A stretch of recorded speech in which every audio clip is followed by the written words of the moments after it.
ఏమంటాడు? నాది మధ్యతరగతి మనస్తత్వం. ఎవడికి కావాలి నీ మధ్యతరగతి మనస్తత్వమా, నువ్వు పెద్ద మనస్తత్వమా? నువ్వు వేసుకునే బూట్లను చూస్తే తెలుస్తుంది. నువ్వు వేసుకునే బెల్టు, నువ్వు వేసుకునే టీ షర్ట్లు, నీ బూట్ల కాస్ట్ ఎంత చెప్పువా? నువ్వు మధ్యతరగతి కల్చర్ అని చెప్పని ఆడ సొల్లు చెప్పగానే మీరు ప్లేట్ బ్రేకింగ్లు పెట్టి రేవంత్ రెడ్డిది మధ్యతరగతి మనస్తత్వం అనగానే ప్లేట్ బ్రేకింగ్లు పెట్టేసి ఏం బట్టలు వేసుకుంటున్నావు నువ్వు, ఏం బెల్ట్లు పెడుతున్నావు? చార్టర్ ఫ్లైట్లు ఎక్కి నువ్వు చేసేటువంటి జల్సాలేంది, విందులేంది, వినోదాలేంది ఈ జనానికి తెలియవా? ఉన్నంతలో సర్దుకపోతాడట, దుప్పట్టున్నంతనే కాళ్ళు దాచుకుంటాడట. ఇది పెట్టుబడులను అట్రాక్ట్ చేసే మన మాట, ఇదేనా ముచ్చట? ఇది ఎన్ని ఉద్యోగాలు కల్పన చేస్తున్నా, ఏ రంగాన్ని నేను ఇక్కడ ప్రమోట్ చేస్తున్నా, what kind of industry sectors that I'm going to promote here, ఇది కదా మాట్లాడాల్సింది. ఈ సొల్లు ఈయన మాట్లాడింది క్రెడాయిలో.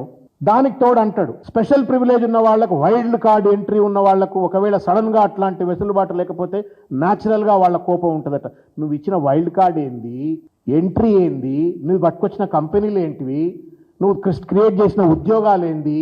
నువ్వు కేసీఆర్ సృష్టించినటువంటి ఒక 60,000 ఉద్యోగాలు నీ ఖాతాలు వేసుకొని నేను ఇచ్చినా అని చెప్పని, ఏ దొడ్ల కట్టినా నా దొడ్ల ఇంతే పర్లేదని చెప్పని నీ ఖాతాలు వేసుకొని నువ్వు సృష్టించిన ఉద్యోగాలన్నీ నువ్వు మాట్లాడుతున్న మాట ఏందిరా?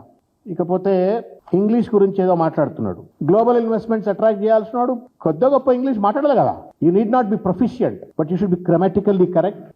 సెంటెన్స్ స్ట్రక్చర్ అని అదన్నీ ఉండాలి కదా. నాకు ఇంగ్లీష్ లేదు, ఇంగ్లీష్ అవసరం లేదు, కామన్ సెన్స్ ఉండాలని చెప్పని కేటీఆర్ గారిని ఏదో దెప్పి పొడిచే ప్రయత్నం చేసినావు. ఆయన నేర్చుకుండు, కష్టపడి నేర్చుకుండు. ఆయన కూడా కరీంనగర్లో ఎక్కడో మారుమూలలో పుట్టిన ఆయన నేర్చుకున్నాడు. నీకు చేత కాదు, నీకు వేరే వాటి మీద ఉన్నాయా, చదువు మీద లేదు, నీ కథ వేరు, నీ ముచ్చట వేరు.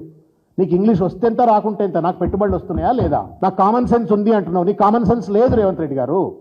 You crude sense, cruel sense. ఒక క్రూడ్ సెన్స్, క్రూయల్ సెన్స్ తోటి ఇవాళ పరిపాలన చేస్తూ ఇవాళ మొత్తం రాష్ట్రాన్ని సర్వనాశనం చేసేటువంటి ఒక ప్రయత్నం చేస్తూ ఉండు. ఆడిపోయి కాళేశ్వరం 11% అప్పు అంటాడు, మధ్యతరగతి అంటాడు. ఏమన్నా ఈ ప్రసంగంలో ఒక పదమైన వాళ్లకు కాన్ఫిడెన్స్ కలిగజేసేది ఉందా? ఒక్కసారి దయచేసి ఆలోచించాలని చెప్పని నేను రేవంత్ రెడ్డి గారిని కోరుతున్నా. తెలంగాణ సమాజాన్ని కూడా నేను విజ్ఞప్తి చేస్తూ ఉన్నాను.